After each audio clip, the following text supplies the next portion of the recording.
Hi students, welcome back to our class. This is the third video of the chapter Time Value of Money.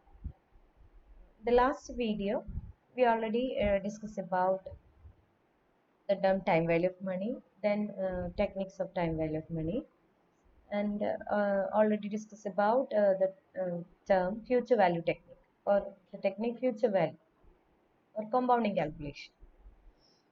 Compounding calculations പഠിച്ചതിൽ അതിൽ single some വരുന്ന കേസാണ് നമ്മൾ last വീഡിയോയിൽ പഠിച്ചത്.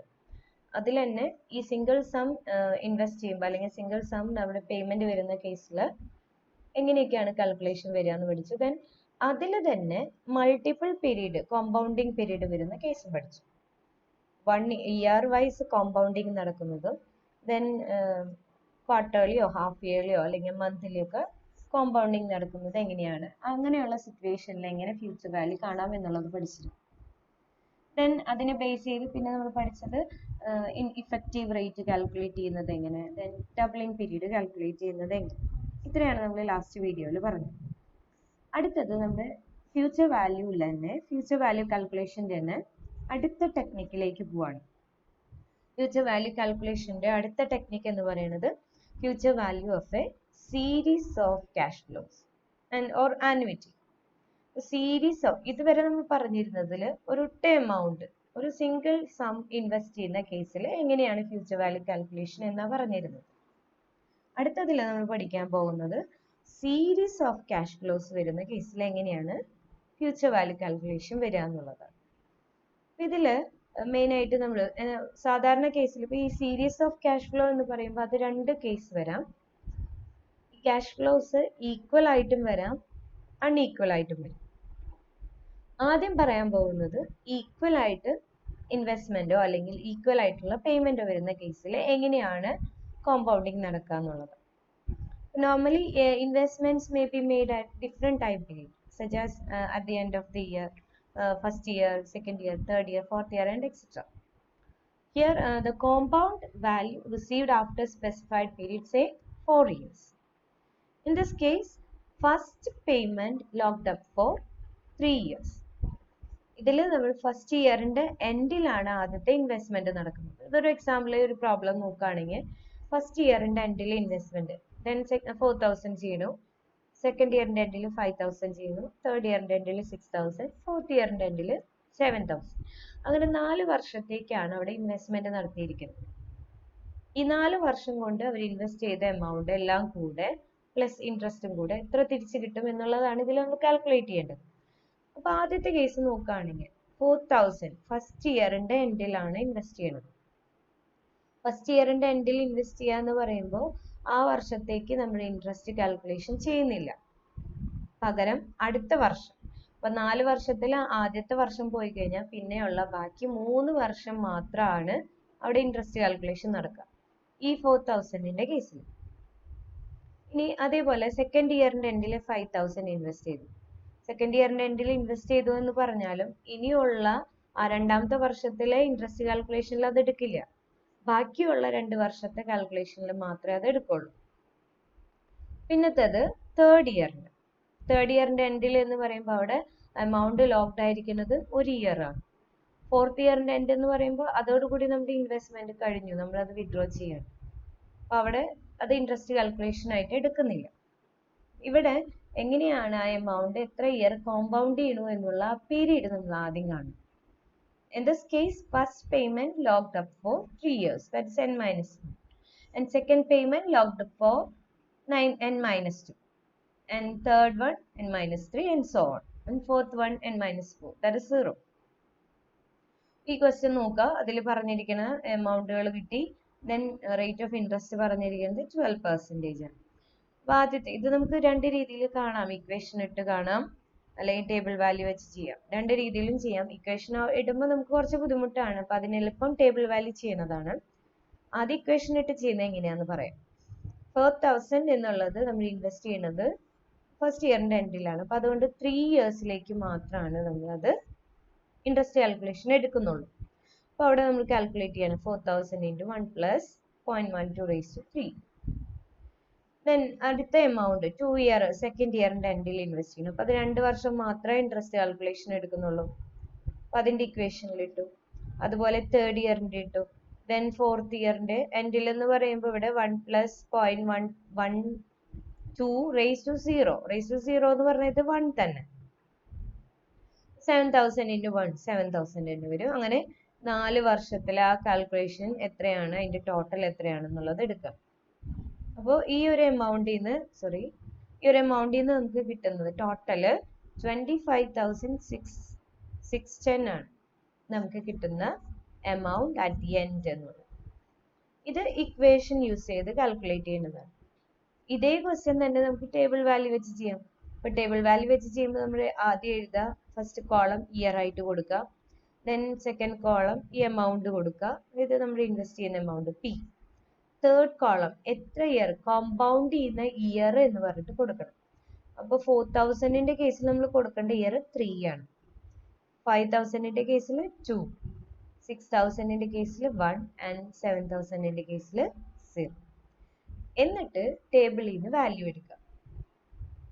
അതായത് 12% കറസ്പോണ്ടിങ് ആയി തേർഡ് ഇയറിന്റെ വാല്യൂ. അവിടെ ഏത് ടേബിൾ വാല്യൂ എടുക്കണം? ടേബിൾ വാല്യൂ നമ്മൾ എടുക്കേണ്ടത് സിംഗിൾ സമ്മിന്റെ ടേബിൾ വാല്യൂ ആണ് എടുക്കേണ്ടത്. ടേബിളിൽ നിന്ന് വാല്യൂ എടുക്കുക, അങ്ങനെ കറസ്പോണ്ടിങ് റേറ്റും ഇയറും നോക്കി ടേബിൾ വാല്യൂ എടുക്കുക. അപ്പോൾ 12%-ന് 3 ഇയറിന്റെ വാല്യൂ, അടുത്തത് 12%-ന് 2 ഇയറിന്റെ വാല്യൂ, ദെൻ 12%-ന് 1ന്റെ വാല്യൂ, ദെൻ 0യുടെ അത് 1 തന്നെയായിരിക്കും വാല്യൂ. അങ്ങനെ ടേബിൾ വാല്യൂ എടുത്ത് അത് മൾട്ടിപ്ലൈ ചെയ്താലും മതി. രണ്ട് രീതിയിൽ നമുക്കത് ചെയ്യാം.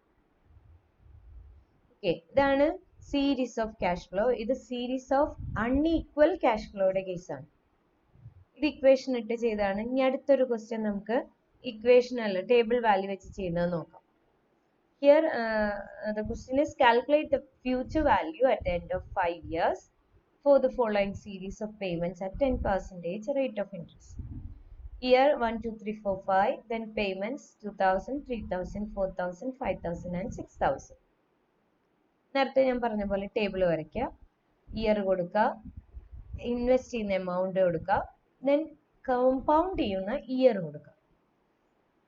ഫസ്റ്റ് ഇയറിന്റെ എൻഡിൽ ഇൻവെസ്റ്റ് ചെയ്യുന്ന എമൗണ്ട് എന്ന് പറയുമ്പോൾ അത് 4 വർഷം മാത്രമേ കോമ്പൗണ്ട് ചെയ്യുന്നുള്ളൂ. അപ്പൊ നമ്മൾ എടുക്കുമ്പോൾ ശ്രദ്ധിക്കണം, n-1, ഇതിൽ n-2, ഇതിൽ n-3, n-4, n-5 അങ്ങനെ വേണം ഇയർ കൊടുക്കാൻ. ഇനി നമ്മൾ ടേബിൾ എടുക്കുന്നു, ഓരോ ഇയറിലും ഡിഫറെന്റ് എമൗണ്ട് ആയതുകൊണ്ട് നമ്മൾ എടുക്കേണ്ടത് സിംഗിൾ സമ്മിന്റെ, കോമ്പൗണ്ടിങ് ടെക്നിക്കിലെ സിംഗിൾ സമ്മിന്റെ ടേബിൾ വേണം എടുക്കാൻ. ഇനി എങ്ങനെയാണ് ടേബിൾ വാല്യൂ എടുക്കുക എന്നുള്ളത്? അതിൽ നോക്കേണ്ടത് ഈ ഫസ്റ്റ് ഇയർ അല്ല നമ്മൾ നോക്കേണ്ടത്, പകരം ഇതാണ് നമ്മൾ എടുക്കേണ്ടത്.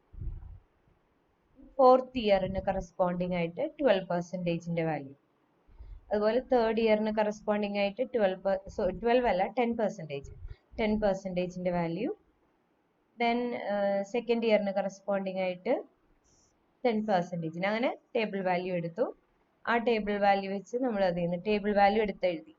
ദെൻ ലാസ്റ്റ് ചെയ്യേണ്ടത് ഈ എമൗണ്ട്, അതായത് ഇൻവെസ്റ്റ് ചെയ്യുന്ന amount into corresponding factor multiply ചെയ്യാം. ആ കിട്ടിയ മൾട്ടിപ്ലൈ ചെയ്ത് നമുക്ക് കിട്ടുന്ന എമൗണ്ട് ആണ് ഫ്യൂച്ചർ വാല്യൂ. അതിന്റെ total future value at the end of 5 years. ഇങ്ങനെയാണ് series of unequal cash flows വരുന്ന കേസിൽ കാൽക്കുലേഷൻ ചെയ്യേണ്ടത്. ഓക്കെ, ദെൻ ക്ലിയർ ആയെന്ന് ഞാൻ വിചാരിക്കുന്നു. അടുത്തത് ആനുവിറ്റി. അപ്പൊ രണ്ട് കേസാണ് ഉള്ളത്. ഇതിൽ compound value of future value of series of payments. Series of payments എന്ന് പറയുമ്പോൾ this payments may be equal or unequal. അൺഈക്വലിന്റെ കേസാണ് ഇപ്പൊ നമ്മൾ പറഞ്ഞത് എങ്ങനെ ചെയ്യണം എന്നുള്ളത്. സിംഗിൾ സം എന്നുള്ള രീതിയിൽ തന്നെ നമ്മൾ അതിനെ ട്രീറ്റ് ചെയ്യുന്നു. ദെൻ ഈക്വൽ വരുന്ന കേസാണ് അടുത്തത്. അപ്പോൾ ഈക്വൽ ആയിട്ടുള്ള എമൗണ്ടുകൾ, ഈക്വൽ ഇൻവെസ്റ്റ്മെന്റ് വരുന്ന കേസ് ആണെങ്കിൽ ആ എമൗണ്ടിനെ പറയുന്ന പേര് ആനുവിറ്റി എന്ന്. Annuity represents a series of equal payments or receipts. This may be payment or receipt. Annuity may be receipt or payment. Okay, series of equal payments occurring over a specific or specified number of equidistant periods. അതായത് ഒരേ amount തന്നെ annuity ആവണം എന്നുണ്ടെങ്കിൽ 3 condition ഉണ്ട് നമ്മൾ annuity calculation ചെയ്യണമെങ്കിൽ. Same amount ആയിരിക്കണം, ആ എമൗണ്ടിന്റെ പേയ്മെന്റ് വരുന്നത് സെയിം ഡിസ്റ്റൻസ് ഈക്വി ഡിസ്റ്റന്റ് പീരീഡ് ആയിരിക്കണം. അതായത് ഒരു എമൗണ്ട് ബിഗിനിങ്ങിലും ഒരു എമൗണ്ട് എൻഡിലും എന്ന് പറയുന്നത് അവിടെ നമുക്ക് അപ്പോൾ ആനുവിറ്റി ആയിട്ട് അതിനെ ട്രീറ്റ് ചെയ്യൽ ബുദ്ധിമുട്ടാണ്. എല്ലാതും ബിഗിനിങ് ആണെങ്കിൽ എല്ലാം ബിഗിനിങ്ങിൽ തന്നെ, എൻഡിലാണെങ്കിൽ എല്ലാം എൻഡിൽ തന്നെ. അങ്ങനെ കാൽക്കുലേഷൻ ചെയ്യുന്നതാണ്, അല്ലെങ്കിൽ ആ ഒരു എമൗണ്ട് അതിനെയാണ് പറയുക ആനുവിറ്റി. ഇനി ആനുവിറ്റി എന്ന് പറയുന്നത് this may be of 2 types, ordinary annuity and annuity due. Ordinary annuity means payments or receipts occur at the end of the period. There is an example, that is a coupon. Coupon is an example. Coupon means interest payment in the case of debenture and bond. Okay, then second one is annuity due. Annuity due means payments or receipts occur at the beginning of the period. That is example rent, then fees, etc. These are some of the examples of annuity due. Okay? There are 2 types of annuity, ordinary annuity and annuity due. Ordinary annuity എന്ന് പറയുന്നത് payments or receipts at the endൽ വരുന്നതാണ്. Annuity due എന്ന് പറയുന്നത് at the beginning. ഇതിൽ line വെച്ചിട്ട് അവർ കാണിച്ചിരിക്കുന്നതാണ്. Here 0 means the present period, that is current period. Current period ആണ് 0. ഇതിൽ ordinary annuity ആണിത്, കാരണം എൻഡിലാണ് പേയ്മെന്റ് അല്ലെങ്കിൽ റെസിപ്റ്റ്സ് വരുന്നത്. പീരീഡ് അറ്റ് ദി എൻഡ് ആണ്. End of period 1, end of period 2, end of period 3. ഇങ്ങനെ നമ്മൾ ഓരോ ഇയറിന്റെയും എൻഡിൽ അടയ്ക്കുന്ന എമൗണ്ടിന്റെ ഇപ്പോഴത്തെ എമൗണ്ട് കാൽക്കുലേറ്റ് ചെയ്യും. അതാണ് ഓർഡിനറി ആനുവിറ്റിയിൽ ചെയ്യുക. ദെൻ ആനുവിറ്റി ഡ്യൂ ബിഗിനിങ് ആണ് എന്നുണ്ടെങ്കിൽ അവിടെ നമ്മൾ ചെയ്യുന്നത് ഫസ്റ്റ് ഇയർ ഇത് 0, ഇത് പ്രസന്റ് ടുഡേ ആണിത്. ദെൻ ഫസ്റ്റ് ഇയറിന്റെ ബിഗിനിങ്ങിൽ, ദെൻ സെക്കൻഡ് ഇയറിന്റെ ബിഗിനിങ്, തേർഡ് ഇയറിന്റെ ബിഗിനിങ്. ഓക്കെ, ഇങ്ങനെ എമൗണ്ട് അപ്പോൾ ഓരോ ഇയറിന്റെയും ബിഗിനിങ്ങിലാണ് എമൗണ്ട് ഇൻവെസ്റ്റ് ചെയ്യുക അല്ലെങ്കിൽ റിസീവ് ചെയ്യണേ എന്നുണ്ടെങ്കിലാണ് ആനുവിറ്റി ഡ്യൂ എന്ന് പറയും. ഇനി എങ്ങനെയാണ് ഈ ആനുവിറ്റീസ് വരുമ്പോൾ അതിന്റെ കാൽക്കുലേഷൻ എന്നുള്ളതാണ് അടുത്തത്. ആദ്യത്തേതിൽ future value of a series of equal cash flows or annuity of cash flows. Annuity എന്ന് പറയുമ്പോൾ അത് finite series of equal cash flows ആണ്, made at regular intervals. Periodic cash flows ആണ്, ഐദർ റെസിപ്റ്റ്സ് ഓർ പേയ്മെന്റ്സ്. ഇതിൽ ordinary annuity ആണെങ്കിൽ ആ ordinary annuity calculate ചെയ്യുന്ന equation, ആനുവിറ്റിയുടെ കേസിൽ ഫ്യൂച്ചർ വാല്യൂ കാൽക്കുലേറ്റ് ചെയ്യുന്ന ഇക്വേഷൻ ആണ് ഇവിടെ കൊടുത്തിരിക്കുന്നത്. FVA എന്ന് പറയുന്നത് future value of annuity is equal to A എന്ന് പറയുന്നത് ആനുവിറ്റി എമൗണ്ട്. ആനുവിറ്റി എമൗണ്ട് അല്ലെങ്കിൽ നമുക്ക് വേണമെങ്കിൽ അതിന് പ്രിൻസിപ്പൽ എമൗണ്ട് എന്ന് കൊടുക്കാം. ദെൻ R എന്ന് പറയുന്നത് റേറ്റ് ഓഫ് ഇൻട്രസ്റ്റ് ആണ്, ആൻഡ് N എന്ന് പറയുന്നത് നമ്പർ ഓഫ് ഇയേഴ്സ് ആണ്. ഇത് ഇക്വേഷൻ ഫോമിൽ ചെയ്യുന്നത്. ദെൻ ഇതേ ഇക്വേഷൻ തന്നെ ടേബിൾ ഫോമിൽ ചെയ്യുമ്പോൾ എങ്ങനെയാണെന്നുള്ളത്. അപ്പൊ നമ്മൾ കോമ്പൗണ്ടിങ് ടെക്നിക്ക് പറയുമ്പോൾ അതിൽ ടേബിൾ വാല്യൂ പറയുന്നതിൽ second table future value of annuity എന്നുള്ള ടേബിൾ ആണ് നമ്മൾ എടുക്കുക, അല്ലെങ്കിൽ കോമ്പൗണ്ടിങ് ടേബിൾ ഓഫ് ആനുവിറ്റി എന്നുള്ള ടേബിൾ എടുക്കുക. അതെടുത്തിട്ട് ചെയ്യേണ്ടതാണ് ഈ equation, second equation. FVA is equal to A എന്ന് പറയുന്നത് annuity amount, ACF means annuity compounding factor, R percentage N. Annuity compounding factor. അപ്പോൾ 3 കണ്ടീഷൻ ഈ ഒരു ടേബിൾ നമ്മൾ എടുക്കണമെങ്കിലുള്ള 3 കണ്ടീഷൻ ശ്രദ്ധിക്കേണ്ടത്. ഒന്ന്, ഈക്വൽ ക്യാഷ് ഫ്ലോ ആയിരിക്കണം. ദെൻ റെഗുലർ ഇന്റർവെല്ലിലായിരിക്കണം, അതായത് ബിഗിനിങ് ആണെങ്കിൽ എല്ലാം ബിഗിനിങ് തന്നെ, എൻഡിലാണെങ്കിൽ എല്ലാം എൻഡ് തന്നെ. Then same rate.